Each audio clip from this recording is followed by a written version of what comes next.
Thank you. We must occupy state and federal offices. We must foment general strikes. We must be willing to accept the discomfort of arrest and jail. The elite, with no check left on their greed and criminality, are gorging on money while they are slashing basic services, budgets for schools, firefighters, and assistance programs for children and the elderly.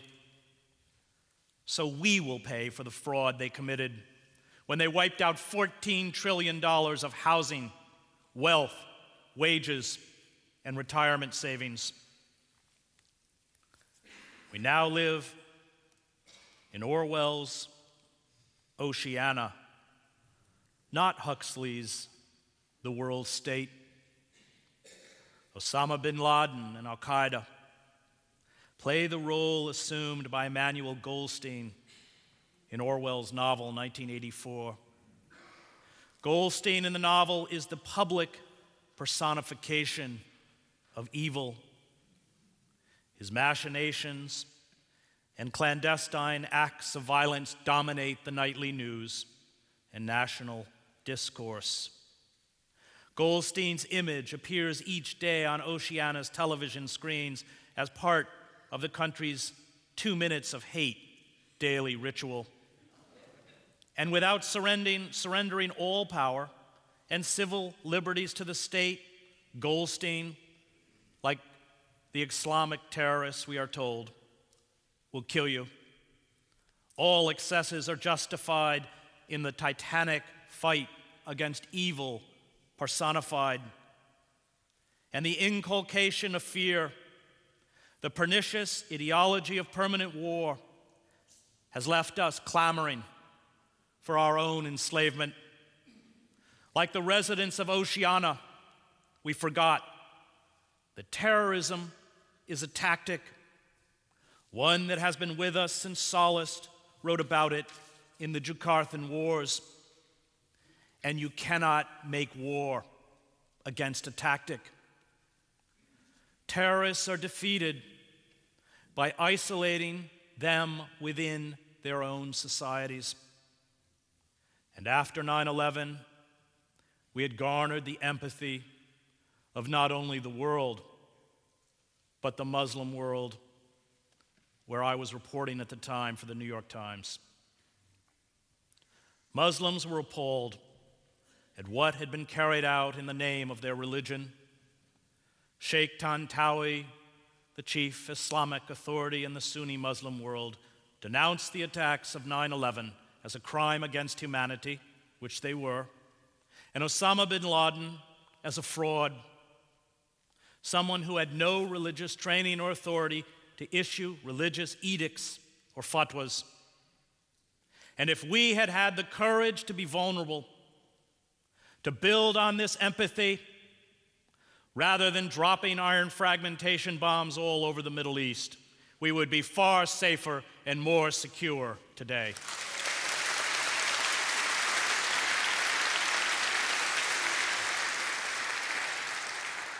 But we drank deep from the very dark elixir of nationalism, that toxic brew of self-exaltation and racism, that elevation of ourselves and denigration of others, and at that moment embraced the evil we set out to fight. We widened our occupation of Muslim land across the Middle East, unleashed proxy wars in Yemen and Pakistan, turned our backs on the brutal assaults by Israel against the Palestinians and Lebanese, and chose to speak to the Muslim world exclusively in the language of violence.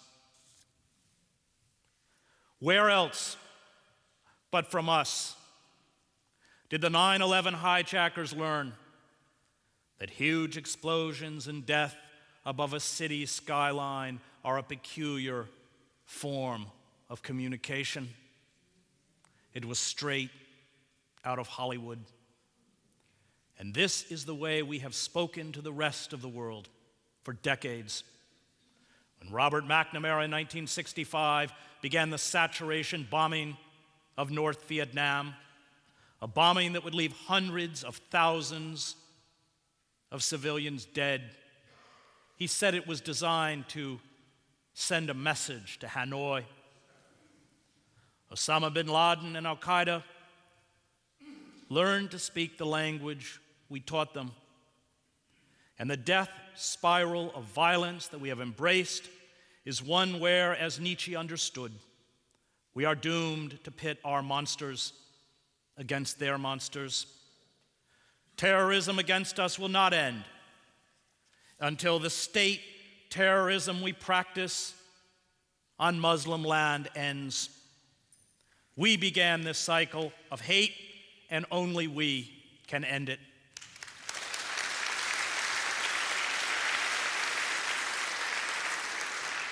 The torture of Private Bradley Manning mirrors the torture of the dissident Winston Smith at the end of 1984.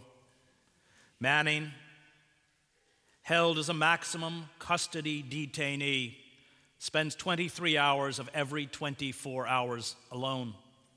He is denied exercise. He cannot have a pillow or sheets for his bed.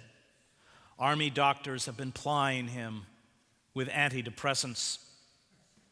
The cruder forms of torture practiced by the Gestapo have been refined by our Orwellian techniques, many developed by government psychologists, to psychologically destroy human beings. We break souls as well as bodies. It is more effective. And by breaking dissidents like Manning, who expose the war crimes we are committing in Iraq, Afghanistan, and Pakistan, it sends a message to all who contemplate defying state power. We can all end up in Orwell's dreaded Room 101. We can all be made compliant and harmless.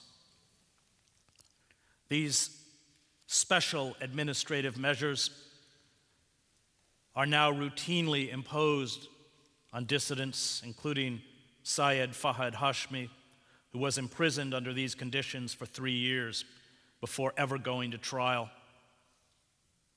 Thousands of detainees in our black sites across the globe experience these forms of scientific torture daily, as do those in our maximum security prisons, where the state makes war on our most politically astute underclass, African Americans.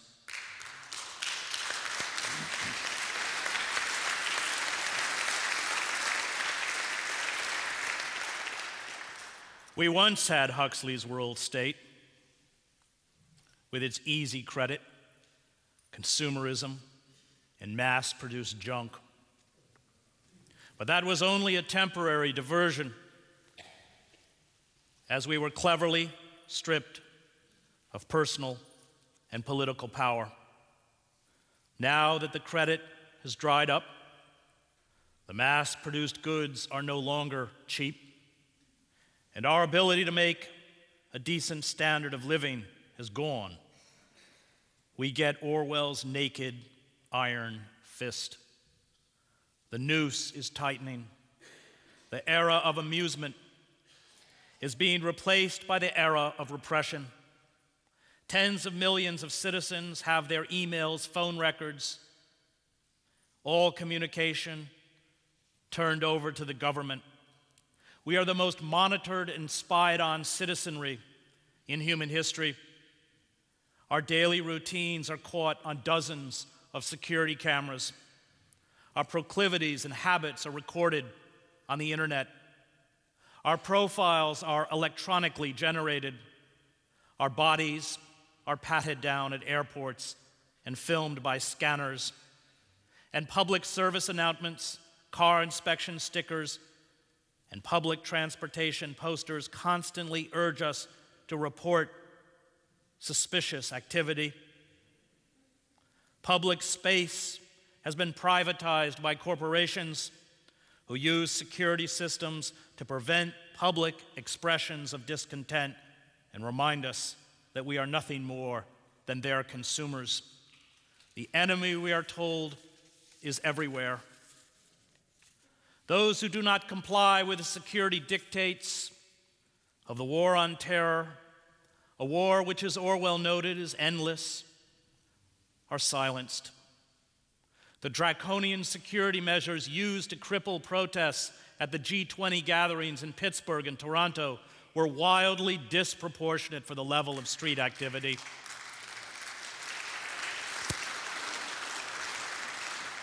But they sent, like the torture of Manning, a clear message: do not try this. The FBI's targeting of anti-war and Palestinian activists, which saw agents raid homes in Minneapolis and Chicago, is a harbinger of what is to come for all who dare to defy the state's official newspeak. The agents, our thought police, seized phones, computers, documents, and personal belongings. Subpoenas to appear before a grand jury have been served now on 26 people. And these subpoenas cite federal law prohibiting, quote, providing material support or resources to designated foreign terrorist organizations. Terror, even for those who have nothing to do with terror, becomes the blunt instrument used by Big Brother to protect us from ourselves. Do you begin to see then what kind of world we are creating? Orwell wrote. It is the exact opposite of the stupid, hedonistic utopias that the old reformers imagined. A world of fear and treachery and torment, a world of trampling and being trampled upon, a world which will grow not less, but more merciless as it refines itself. Acts of resistance in the face of evil are moral acts. They are carried out because people of conscience can no longer tolerate abuse and despotism. They are carried out not because they are effective or even practical in a utilitarian sense, but because they are right. Those who begin these acts are few in number. They are dismissed by the cynics who hide their fear behind their worldliness. Resistance, at its core, is about affirming life in a world dominated by corporate systems of death, and resistance is the supreme act of faith, the highest form of spirituality. It is time for us to choose whose side we are on, who we will stand with as our civilization unravels. The hungry and the suffering, who already comprise half of our globe, are becoming as familiar to us as our own underclass. And it is time to accept that to live in the fullest sense of the word, to exist as a free and independent human being, means open rebellion and a constant defiance of all centers of established party power, including the Democratic Party.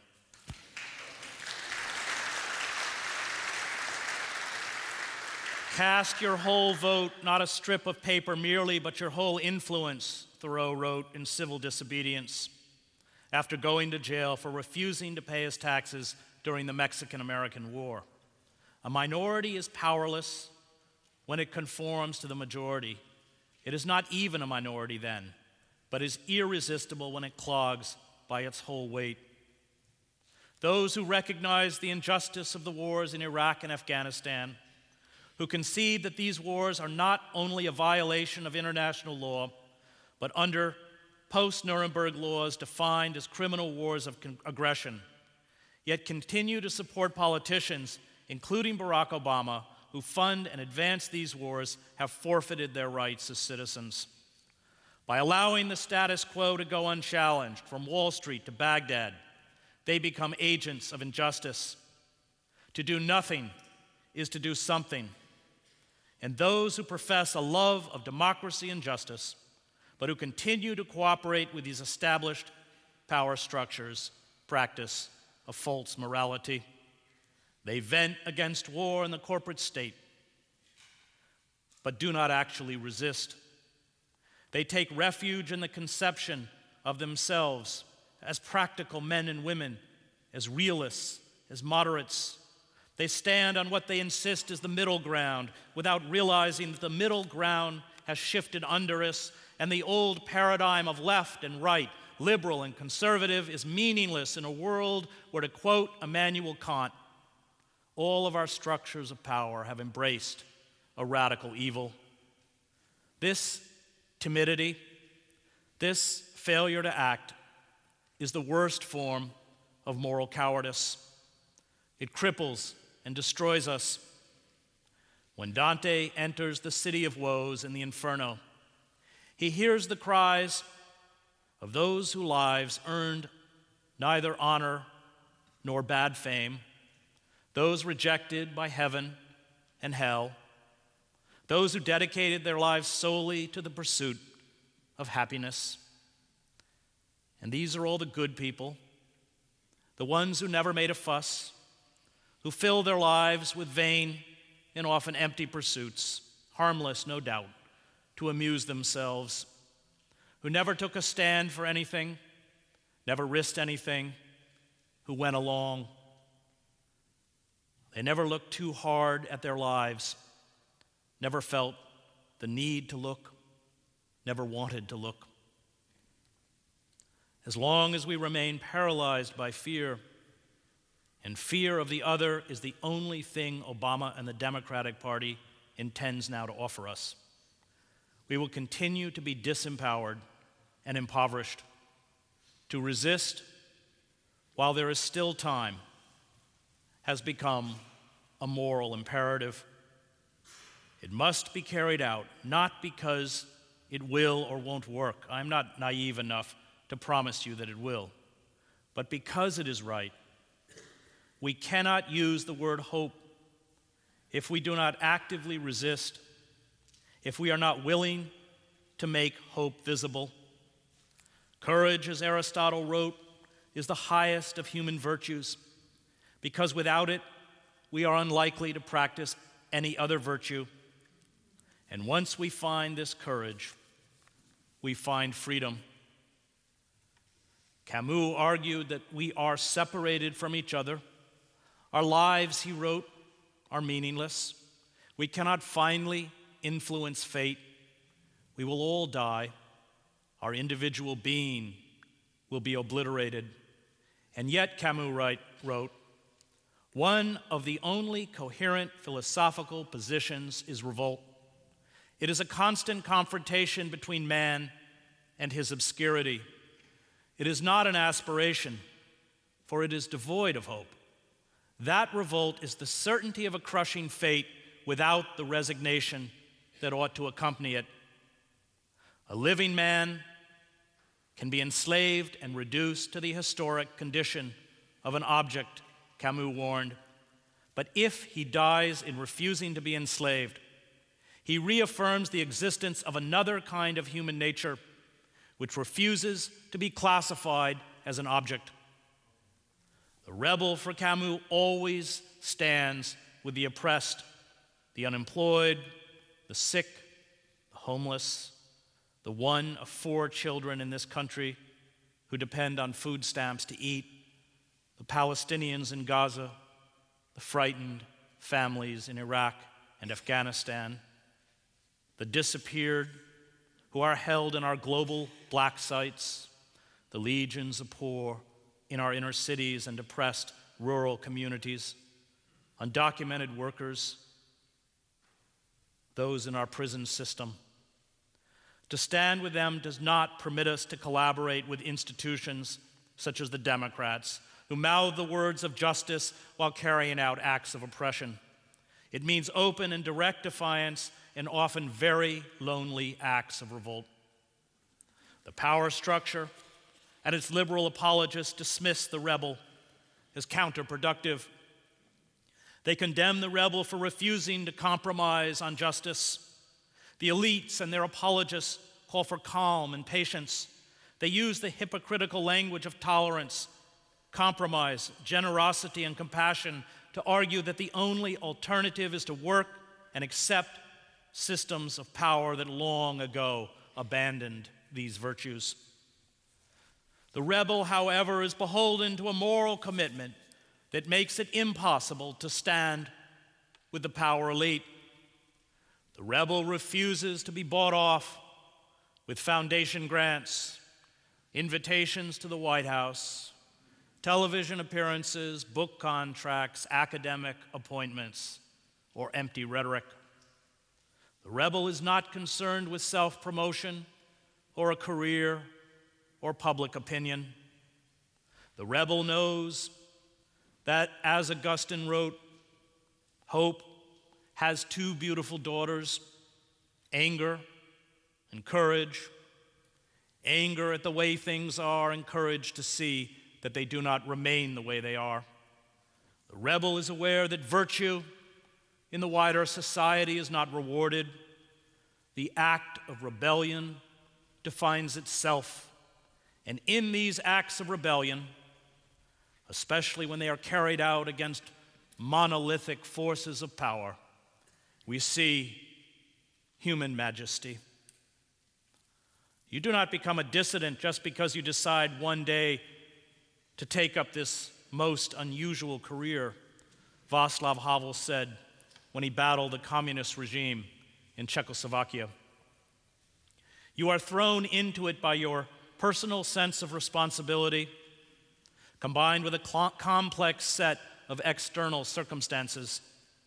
You are cast out of the existing structures and placed in a position of conflict with them. It begins as an attempt to do your work well and ends with being branded an enemy of the state. The dissident does not operate in the realm of genuine power at all. He is not seeking power. He has no desire for office and does not gather votes. He does not attempt to charm the public. He offers nothing and promises nothing. He can offer, if anything, only his own skin. And he offers it solely because he has no other way of affirming the truth he stands for.